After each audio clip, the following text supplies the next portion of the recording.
হ্যাঁ অবশ্যই ভালো একটা ফিলিংস আছে যখন যে কয়টা সাউন্ড বের করতে বলে ওটা বের করা যায় তখন ভালো লাগে, কিন্তু অনেক ফোর্স লাগে এটা এটা বের করতে। আপনি নরমালি আমরা দেখি যে আপনার নিজে পাওয়া গিটার জুলিয়ান উডে আসার পরে আসলে কি ধরনের চেঞ্জ এসেছে বা কতটুকু আসলে তার কাছ থেকে নিতে পেরেছেন বা কি ধরনের টেকনিকগুলো আয়ত্ত করতে পেরেছেন যেগুলো পরবর্তীতে আমরা দেখতে পারি কাছে? দেখেন চেঞ্জেস গুলো তো এত সহজে ম্যাথ ছাড়া আপনারা মানে কি করতে পারবেন না, মেজার করতে পারবেন না, যেহেতু 2-3 দিনই হলো।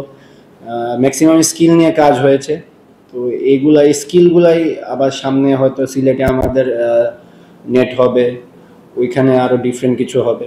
তো এত তাড়াতাড়ি কমেন্ট করাটা ঠিক হবে না যে কি ইমপ্রুভ হয়ে গেল কি না হলো, আরেকটু আমার মনে হয় সময় লাগবে। বাট আমরা আমাদেরকে যে কাজগুলো দেওয়া হয়েছে ওই কাজগুলো আমরা করার চেষ্টা করছি।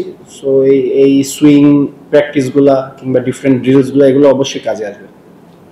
যাকে আমরা স্লগে কথা বলি, স্লগে রান আসে না, আমরা স্লগে ব্যাটিং করার সুযোগটা বেশি পাই। এটার কোনো কাজ করেছেন যে সামনে এশিয়া কাপ আছে, সেখানে ম্যাচ জিততে গেলে এইসব জায়গায় রান করতে হবে। এইসব জায়গায় তো আমরা এরকম প্র্যাকটিস করছি, কন্টিনিউয়াসলি হচ্ছি।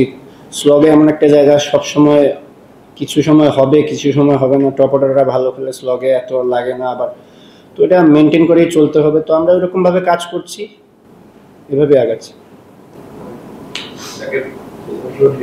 বেসিক্যালি বাংলাদেশি প্লেয়াররা একটু বল এর প্রতি ইয়ে থাকে, মানে আমাদের ইয়েটা বা ডিপটা বা বল এর দিক থেকে সুইংটা জুলিয়ান জেনারেশন বেসবলের মানে এইটার অ্যাডাপশনটা কতটা ইয়ে। আর এই যে আপনাদের প্রোগ্রামিং ব্যাপটা ইউজ করতেছেন, সিকোয়েন্সটা বডি সিকোয়েন্সটা আপনারা কি নিজেরা পেয়েছেন আপনাদের বডিটা সিকোয়েন্স করতেছে কিভাবে, ওইটা কতটা মানে আত্মবিশ্বাস দিচ্ছে যে আমার মানে শর্টটা যেটা বড় কথা আমার বডিতে সিকোয়েন্সটা যেটা মিলানোর জন্যই এই ব্যাটটা ইউজ করা হয়, ওটা কতটা জুলিয়ানের ব্যাটটা ওটা আপনি মানে বেসবল আর বলের মধ্যে পার্থক্য, আমাদের সুইং এর পার্থক্য, এটাকে কতটা অ্যাডাপশন এটা ম্যাটার করে ভাই। দেখেন কারো সুইং এক একজনের সুইং এক এক রকম, কারো সুইং বেসবল টাইপ, কারো সুইং গলফ টাইপ, তো এটা ডিপেন্ড করে কে কোনটা নিবে। আসলে ও আসার পরেই বলছে আমি তোমাদেরকে এখানে তোমার বেসিকের মধ্যে আমি চেঞ্জেসটা আনতে চাইছি, মানে আমি ডিফারেন্ট কিছু দিয়ে দিব না।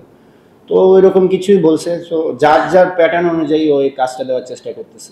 আর সেকেন্ড হচ্ছে যে মানে আপনার যে ইন্ডিয়ার যে ব্যাটটা নিয়ে আসে প্রো ভেলোসিটি ব্যাট, এটা তার কি বডি সিকোয়েন্সের একটা ব্যাপার আছে, আপনার সবকটা সুইং থেকে পুরো ব্যাটটা চলমান একটা ইয়াতে প্যারেল, এটা নিজেদের মধ্যে যখন আপনার এই যে দুইটা তিনটা সাউন্ড যেটা আপনি শুনতে পারেন, এটা শুনলে তখন নিজের মধ্যে আত্মবিশ্বাসটা কত পারে যে আমার বডির সিকোয়েন্সটা। হ্যাঁ অবশ্যই ভালো একটা ফিলিংস আছে যখন যে কয়টা সাউন্ড বের করতে বলে ওটা বের করা যায় তখন ভালো লাগে, কিন্তু অনেক ফোর্স লাগে এটা এটা বের করতে, সাউন্ডটা বের করতে ফোর্স লাগে, আরো এফোর্ট দিতে হয়। তো এই জিনিসগুলো কন্টিনিউয়াসলি কাজ করলে অবশ্যই কাজে দিবে।